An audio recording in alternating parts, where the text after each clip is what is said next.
practice in Pakistan doesn't seem to make much sense to us.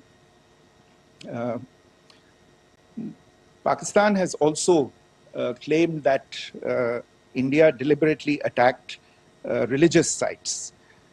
This is completely false again. I have made it clear.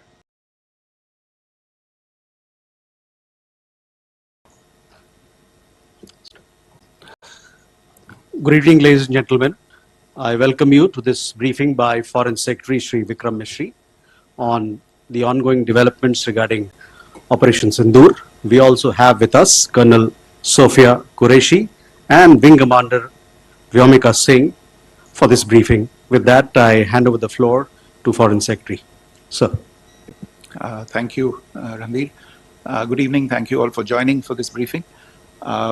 You would have perhaps seen some information related to developments since late last night, early this morning, which has been put out by the Ministry of Defense.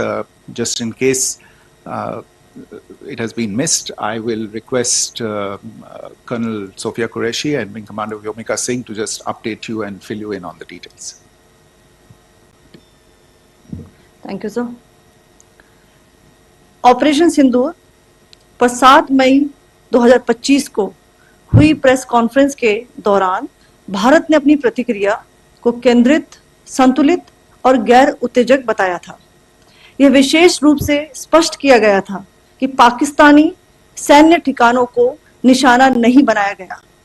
साथ ही दोहराया गया कि भारत में किसी भी सैन्य लक्ष्य पर हमले का उचित जवाब दिया जाएगा।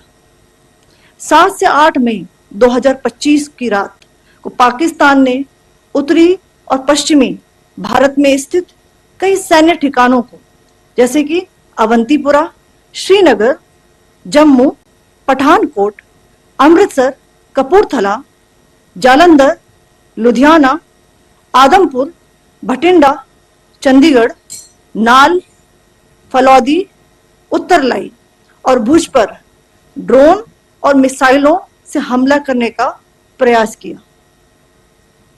इन हमलों को इंटीग्रेटेड काउंटर यूएएस ग्रिड और वायु रक्षा प्रणालियों द्वारा निष्क्रिय कर दिया गया।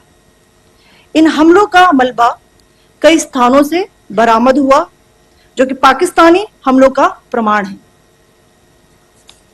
On the night of 7th May 2025, Pakistan attempted to engage a number of military targets in northern and western India using drones and missiles. These places included Avantipura, Srinagar, Jammu, Pathankot, Amritsar, Kapurthala, Nal, Jalandhar, Ludhiana, Adampur, Bhatinda, Chandigarh, Falodi, Uttarlai and Bhuj. These were neutralized by the integrated counter-unmanned aerial system and other air defense systems. The debris of these attacks is now being recovered from a number of locations that prove the Pakistani attacks. आज सुबह भारतीय सशस्त्र बलों ने पाकिस्तान के कई स्थानों पर वायु रक्षा रडार और प्रणालियों को निशाना बनाया। भारत की प्रतिक्रिया समान क्षेत्र में समान तीव्रता के साथ की गई। यह विश्वसनीय रूप से ज्ञात हुआ कि लाहौर में स्थित एक वायु रक्षा प्रणाली को निष्क्रिय कर दिया गया। Today morning, Indian Armed Forces targeted air defense radars and systems at a number of locations in Pakistan. Indian response has been in the same domain with the same intensity as Pakistan. It has been reliably learnt that an air defense system at Lahore has been neutralized. Pakistan ने नियंत्रण रेखा पर आकरण गोलीबारी की तीव्रता बढ़ा दी है, जिसमें कुपवाड़ा, बारामूला, उरी, पुंछ, मेंढर और राजौरी क्षेत्रों में मोर्टार और भारी तोपखाने का इस्तेमाल किया जा रहा है।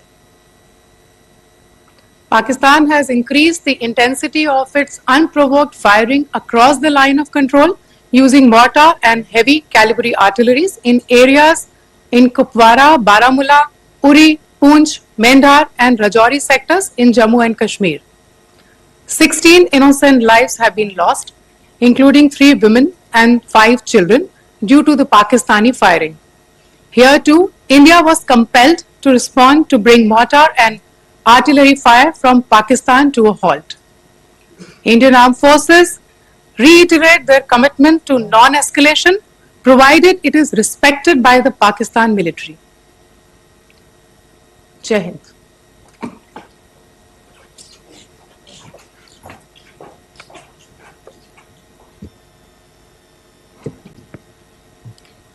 Thank you. Friends, this is, as I said, further to the briefing that was provided yesterday and some of the updates that have been just provided by Colonel Qureshi and Wing Commander Singh. I thought that we would just put some of the aspects related to the events that started on 22nd April with the barbaric terror attack in Pahalgam into further context, because there is a certain amount of commentary that has happened with regard to the events since then. And more than the commentary, there has been a lot of disinformation that has been directed at us from across the border. So a few things that I would like you to keep in mind. First of all, there is mention on all sides of escalation. I think the first point that you have to keep in mind is the attack of 22nd April in Pahalgam is the original escalation. ये जो सिलसिला है जो हम देख रहे हैं आज की घटनाओं को लेके, ये 22 अप्रैल के पहलगाम के हमले से शुरू हुआ है. एस्केलेशन वहां पे हुआ है और उस एस्केलेशन का जवाब भारतीय सेना ने, भारतीय फौज ने कल अपने एक्शन से दिया है. Secondly, I want to invite your attention to the involvement of the group calling itself the Resistance Front in these attacks. I pointed this out yesterday that this is a group that is a known front for the well-known Pakistan-based terrorist organization, Lashkar-e-Taiba.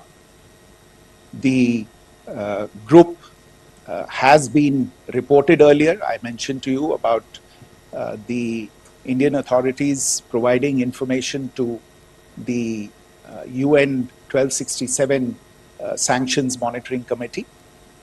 And in fact, we are going to be meeting with the team again very soon, and we will be providing an update to the information that we have provided earlier.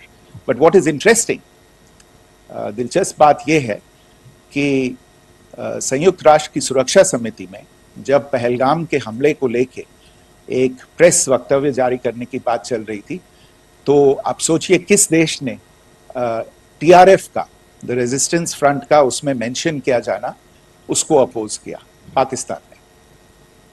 This was after the fact that the TRF claimed responsibility for this attack not once but twice within a few hours after the incident on the 22nd of April, and then again on the morning of 23rd April. And it is perhaps only after the full gravity of the incident was realized by its masters and handlers across the border that it was managed to back off from this claim. Obviously, that retraction doesn't convince anybody. तीसरी चीज जो मैं आपसे कहना चाह रहा था, और कर्नल कुरैशी और विंग कमांडर सिंह ने कल भी बड़े स्पष्ट शब्दों में और आज भी आपसे ये बात साझा की है. जो भारतीय रिस्पॉन्स है वो नॉन एस्केलेटरी है, प्रिसाइज है, सटीक है, मेजर्ड है और कंसिडर्ड है.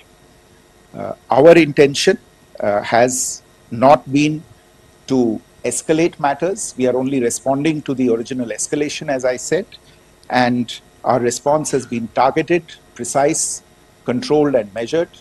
Only no military targets have been selected. Only terrorist infrastructure in Pakistan has been hit. Now, there are, as I said, a number of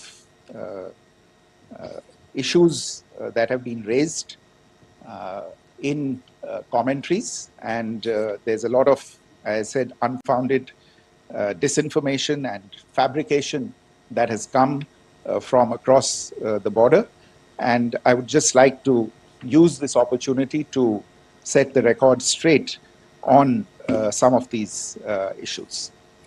The first of these is Pakistan trying to wash its hands off any and all involvement with terrorism. I think the Pakistani information minister said there are no terrorists in Pakistan. And I think he was challenged on that in the television program that he was appearing on. But even if I partially repeat myself from yesterday, I think Pakistan's reputation as the epicenter of global terrorism is rooted in a number of instances where concrete evidence is available, not just to India, but to governments and authorities and agencies around the world. There are several terrorist attacks around the world where Pakistani fingerprints have been found. I don't need to belabor the point with regard to this audience about where Osama bin Laden was found and who called him a martyr. Pakistan has also for decades pursued cross-border terrorism into India with impunity. And as I said yesterday also, in order to deliberately mislead the international community, they claimed that the terrorist Sajid Mir was dead. They came under pressure, and Sajid Mir was then brought back to life, arrested, and is now apparently in Pakistani custody. Pakistan is also home to a very large number of UN proscribed as well as UN proscribed terrorists, as well as terrorists proscribed by a number of other governments in the world, including, of course, the Lashkar-e-Taiba and the Jaish-e-Mohammed, as well as their leaders, Masood Azhar and Hafiz Mohammed Saeed. आपने देखा होगा हाल ही में पिछले ही कुछ दिनों में पाकिस्तान के रक्षा मंत्री और उनके पूर्व विदेश मंत्री दोनों ने इस बात को माना है कि पाकिस्तान का ऐसे ग्रुप्स के साथ जो रिश्ता है वो क्या रहा है. Both the defense minister and the former foreign minister of Pakistan, I think they've done a more eloquent job of this than I could ever do in terms of describing their country's implication in international terrorism and their involvement in housing these kinds of groups. दूसरा जो विषय है वो है पाकिस्तान का जो एक दावा है कि एक इंटरनेशनल impartial investigation होना चाहिए, एक joint investigative committee होनी चाहिए. These calls for jointly investigating this heinous and barbaric attack in Pahalgam. Again, I think you know the history well on this. You know the track record well, and it is not a bright track record insofar as Pakistan is concerned. In fact, in the pursuit of justice for the victims of multiple terrorist attacks, whether it be Mumbai in 2008, in Pathankot in 2016, or many others. But in particular for these two attacks, India had offered to cooperate. India provided forensic evidence and urged Pakistan to bring the perpetrators of these attacks to justice. We, in particular, with regard to the Mumbai attacks of 2008, where a Pakistani Lashkar-e-Taiba terrorist was captured alive, India provided extensive information and evidence related to the involvement of Pakistani terrorists in this attack. Cases were registered, but you are all aware that these cases have not progressed, despite the formation of judicial teams, etc. And Pakistan has consistently stonewalled all efforts to move the investigation along. In fact, with regard to the Pathankot attack as well, a joint investigative team was formed. We gave access, unprecedented access, I should say, to Pakistani team to the site of the attack. Details of call records data and DNA, etc., were shared with Pakistan. We had shared with them details related that we had been able to access to the addresses of terrorists. We presented evidence against the office bearers of Jaish-e-Mohammed who had conspired in the attack, and the handlers of the terrorists who facilitated them and guided them in. But there has been no movement on this. So in all of this, I think the experience has not been positive, and it certainly doesn't give us the confidence now to take at face value Pakistani assertions of wishing to participate in a joint investigation. These are just delaying tactics. These are just stonewalling tactics. And in fact, there is reason to believe that Pakistan uses the evidence that we provide only to cover its tracks and, in fact, defend the terrorists who we are looking for and obstruct the path of investigation. A third point that I wanted to address was the claim that only civilians were killed in the strikes on the 7th of May. We have made the point very clearly that all attacks on the morning of 7th May were against carefully selected terrorist infrastructure, terrorist targets. It is not clear to us, in fact, seeing some of the coverage of the after effects of these strikes, including the funerals for the terrorists that are held yesterday. I think a lot of you have seen the reports and the coverage on media. If only civilians, if any civilians were killed in these attacks, I wonder what message this picture actually sends to all of you. This is a question that is worth asking. It's also odd that the funerals of civilians are carried out with the coffins being draped in Pakistani flags and state honors being accorded. As far as we are concerned, the individuals eliminated at these facilities were terrorists. Giving terrorist state funerals may be a practice in Pakistan. Doesn't seem to make much sense to us. Pakistan has also claimed that India deliberately attacked religious sites. This is completely false again.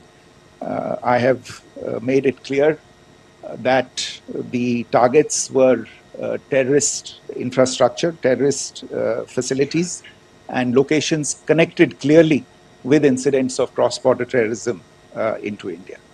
And it is in fact Pakistan that is misusing religious sites as a cover to in fact radicalize, direct and indoctrinate and train terrorists. In fact, contrary to what Pakistan is claiming, yesterday Pakistan launched a targeted attack on the Sikh community in the state of Jammu and Kashmir, hitting Gurdwara in Poonch and the homes of Sikh community members, which came under attack. And we know that at least 3 individuals were killed in that particular attack. Pakistan is also making attempts to, in fact, just to add to this point, the retaliatory action that Pakistan has taken, in fact, is impacting civilians. I showed you the picture of the Gurdwara and the Sikh community members who were killed in this. There are other civilians also who've been killed and injured in these attacks. In fact, since yesterday morning, a total of 16 civilians have been killed and 59 others have been injured in the attacks by Pakistan. Not only this, Pakistan is also making attempts as part of its disinformation campaign to paint our action with regard to cross-border terrorism through the communal angle. If that is the issue, then I think I can do no better than to cite or point you in the direction of the Pakistan Army Chief's speech of 16 April 2025. I think that is the last word in communal rhetoric. And in the Pahalgam attack itself, you are aware of the kind of religious profiling that was done there. And perhaps there is a linkage between these two events. I can only say that these nefarious designs will not be allowed to succeed in India. And it is to be noted that people from all faiths, all religions, all regions in India have unequivocally, not just in India but around the world, have condemned these attacks. The Pakistani claims of now responding to India's strikes of the 7th of May. As I said right at the outset, it is India which is responding. The original escalation was by Pakistan on the 22nd of April. We are the ones who are responding to that escalation with the action that was taken yesterday morning. And again, I would like to emphasize that the action was restrained. It was directed towards non-civilian, non-military targets and confined to terrorist camps. And again, as we have been saying since yesterday, any further action by Pakistan, some of which we are seeing today, is nothing but escalation by Pakistan now, once again, and will be responded to and is being responded to appropriately. One point that I wanted to also address was the allegations to the targeting of a dam, the Neelam Jhelum project in Pakistan-occupied Kashmir. I want to say that this is an absolute and complete fabrication and a blatant lie. India has targeted only and only terrorist infrastructure, and the details of that terrorist infrastructure, together with the locations, were shared with you yesterday by Colonel Qureshi and Wing Commander Singh. I should note that if this kind of a claim is a pretext for targeting Indian infrastructure of a similar nature, Pakistan will be entirely responsible for the consequences that will undoubtedly follow. Finally, I want to address some issues that have been raised related to the Indus Waters Treaty and the disinformation that has been raised in regard to that as well. The fact is that there have been fundamental changes in the circumstances in which the Indus Waters Treaty was concluded, and they call for a reassessment of the obligations under the treaty.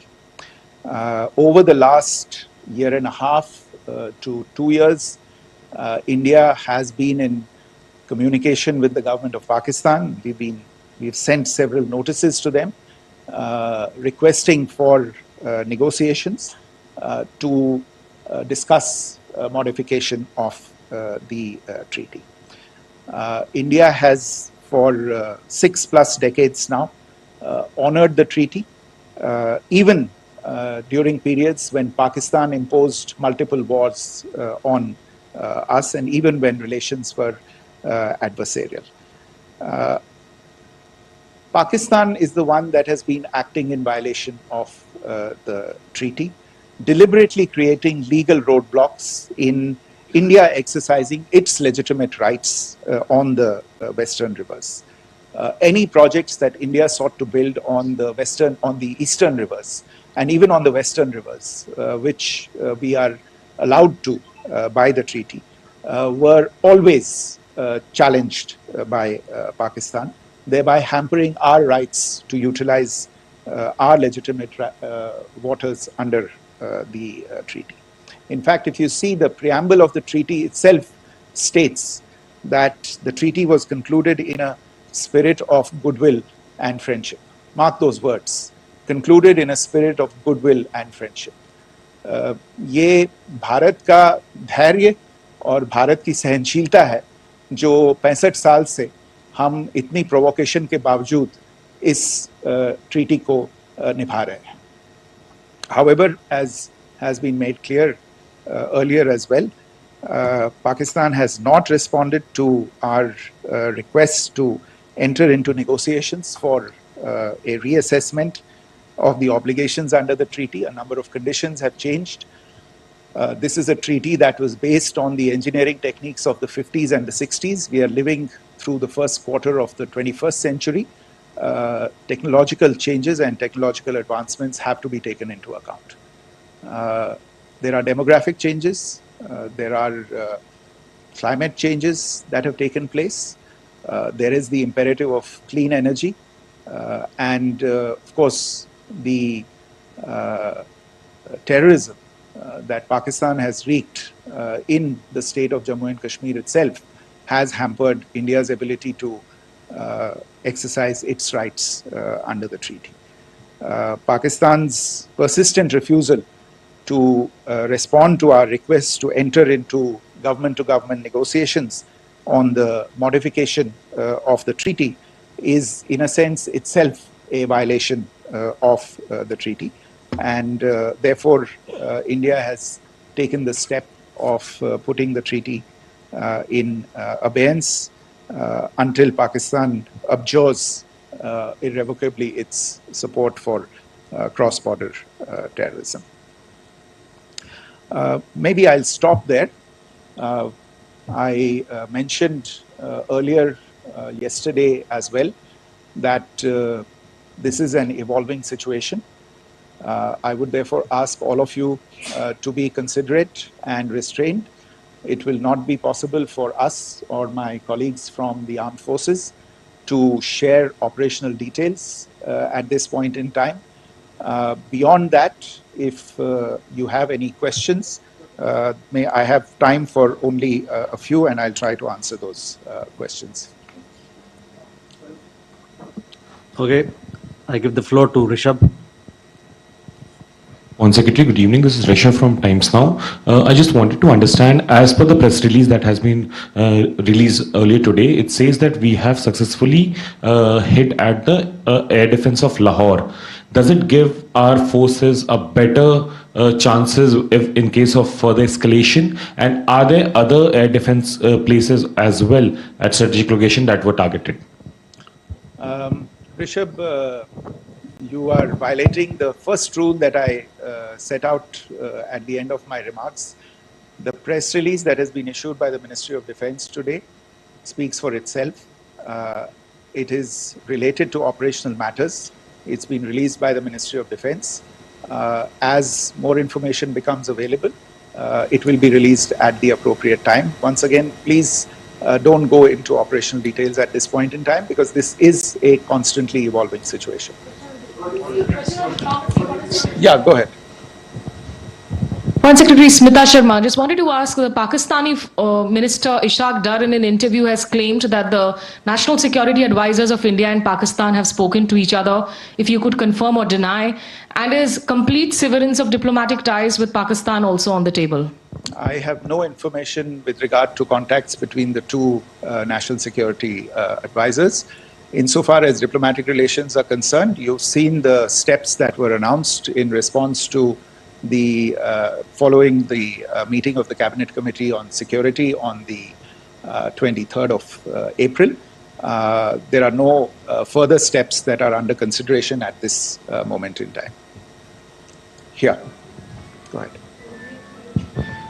Foreign secretary, मेरा नाम मनीष है, मैं TV9 Bharatvarsh से हूं, और आपने खुद ही बताया कि कितना मिस इन्फॉर्मेशन क्रॉस बॉर्डर से आ रहा है, बल्कि ऐसा लग रहा है जैसे पाकिस्तान के प्राइम मिनिस्टर और डिफेंस मिनिस्टर तक भी प्रोपेगेंडा करने में मिस इन्फॉर्मेशन में आ गए हैं। वो कई बार तो ये तक दावा करते हैं कि हम 3 राफेल हमने गिरा दिया, इतने हमने मिग गिरा दिए, और जब उनसे पूछा जाता है तो वो कहते हैं कि सोशल मीडिया में हमने ये सब चीज़ें देखी थी। तो अगर आधिकारिक तौर पर अगर आप कुछ कह सकें इस पर, ताकि उन्हें भी समझ में आए कि इस तरह के प्रोपेगेंडा नहीं चलने वाला है। देखिए, जब सही समय होगा तो आधिकारिक तौर पे इसके बारे में सूचना दी जाएगी, लेकिन जो आपका प्रश्न है कि प्रधानमंत्री और उप प्रधानमंत्री और विदेश मंत्री, उनके रक्षा मंत्री इस तरह की बातें कर रहे हैं, तो इसमें अचरज की कोई बात नहीं है। आखिरकार ये एक देश है जिसने अपना इसका जन्म लेते ही झूठ शुरू हो गया था। 1947 में जब पाकिस्तानी फौज ने जम्मू कश्मीर पे दावा बोला, तो उन्होंने किसी ऐसे वैसे व्यक्ति से नहीं, संयुक्त राष्ट्र से झूठ बोला कि हमारा कोई लेना देना नहीं है इससे, ये लोग जो गए हैं वो तो कबायली हैं। वो तो जब हमारी फौज वहाँ पे पहुंची और UN के लोग, संयुक्त राष्ट्र के लोग खुद वहाँ पे पहुंचे, उन्होंने देखा कि वहाँ तो पाकिस्तानी फौज घुसपैठ करके आ गई है, उसके बाद पाकिस्तान को मुंह की देखनी पड़ी और उनको मानना पड़ा कि हाँ, उनकी फौज वहाँ पे कुछ समय से पड़ी हुई है। तो ये जो यात्रा है एक तरह से 75 साल पहले शुरू हो चुकी है, तो I am not surprised that this kind of disinformation is being indulged in. या सिद्धांत। So Siddhant from Beyond. Sir, we have seen a lot of negative comments coming from the Pakistani military of escalation. If tomorrow there is an escalation, there are strikes, we know one attempt has been thwarted, what will be the Indian response to those attempts of creating more escalation? Because it is looking like it's going towards more escalation. And my second question is, are any other world powers, essentially the P5 countries, the West Asian countries, reaching out to de-escalate the current situation? Look, on escalation, we've already made our stance clear. I mean, there are 2 basic points. First of all, it is Pakistan that escalated on the 22nd of April. We are only responding to that escalation. And then what we have said yesterday and what my colleagues have said today, that now if there is an attempt at further escalation by Pakistan, it will be responded to in an appropriate domain. And therefore, the choice is entirely that of Pakistan to make. As to your second question, I don't think I can do better than to point you in the direction of the statements that are being made from practically every chancellery in the world and the sentiment that they are carrying. That sentiment essentially, and for the major portion, is support for the government of India in the context of the condemnation of the terrorist attack in Pahalgam on the 22nd of April, There is wide recognition of the government of India's right to respond to these attacks in self-defense, and of course, a desire to ensure that there is not further escalation. I think these statements speak for themselves. Yeah. There. Sir, this is Mausami from India Today. Now, in the all-party meeting, we have learned that the defense minister has said that, in the operation Sindoor, almost 100 terrorists were killed. Would we have any details about what is the number like, and also about if there were any big faces, masterminds, terrorist masterminds who were in fact killed? There is also a report that Masood Azhar's family's 10 members have been killed, and Rauf Asghar, who was actually the mastermind of Pulwama, he's also been badly, severely injured. I don't have information at this point in time to share with you on these issues. But as I said, I think, there is so much information out there on television, in the news media, in social media, that it sometimes looks like a long time has passed since this. Please understand that slightly over 36 hours only have passed since this operation was undertaken. Let us have some patience. Information will come out and will be shared in due time. Shruti. Thank you, Foreign Secretary. Shruti Ranjan from Bloomberg. Sir, could you give us any understanding whether India has moved the IMF or the World Bank to kind of, sensitize them about the the bailout that Pakistan has, and the kind of stuff that the Pakistan government is doing? Look, we have an executive director at the IMF. Tomorrow there is a meeting of the board of the IMF, and I'm sure that our executive director will put forward India's position. The decisions of the board are a different matter. The process through which they are made. But I think the case with regard to Pakistan should be self-evident to those people who generously open their pockets to bail out this country. And since you are from Bloomberg, I think you would have the data on how many IMF bailout programs have been, very good, thank you, have been sanctioned in the space of the last 3 decades. And I think you would also have an idea of how many of those programs have actually reached successful conclusion. Probably not many. So I think this is a decision that board members have to take by looking deep within themselves and looking at the facts. So we can, one last question, sir. Yeah. One last question. Foreign Secretary, I'm Siddhant from CNN News 18. I would like to know, since it's an opportunity to speak to you, I would like to know the response coming from United States since last 3 weeks. Saudi Arabia, Qatar. In fact, Prime Minister Modi spoke to Qatar before the strikes that evening. Perhaps how do you read the support coming from these countries? Perhaps traditionally they were seen on the other side. This time around, their statements are strong worded. In fact, India-Saudi joint statement also had a very strong condemnation, strong worded condemnation. United States at all level have condemned the attack and have extended support. In fact, Saudi Deputy Foreign Minister is in India. He just met EMS Jaishankar. Also, if you could shed some light on his visit, his meeting with EMS Jaishankar. In fact, we have also been told that he met Prime Minister Modi. Thank you. Look, all the countries that you named and many others, we have been in touch with them. The Prime Minister has spoken to a large number of world leaders. A large number of world leaders have called him, as have called the External Affairs Minister. As we speak, there are conversations going on today as well with world leaders. And your assessment or conclusion of the general tenor of these messages is very much on point. And I think this is a recognition of the fact, firstly, of the barbaric nature, the unprecedented nature and character and features of the attack in Pahalgam, and a recognition of India's right to respond to this. And also a recognition of the fact that in responding, we have been nothing but responsible and have done so in a restrained, in a measured, and in a non-escalatory manner. I think that counts for something. People have taken that into account, and that is what is explaining the kinds of reactions that we are seeing. And we appreciate the sentiments and the statements that have been made by the vast majority of world leaders. Yes, the Saudi Minister of State for Foreign Affairs is in Delhi. He had a meeting with the External Affairs Minister earlier today. I don't have further details at this moment, but if there are details, the ministry will share them at some point with you. Thank you. I think that's all we have time for today. We'll join you again soon. Thank you all. Thank you.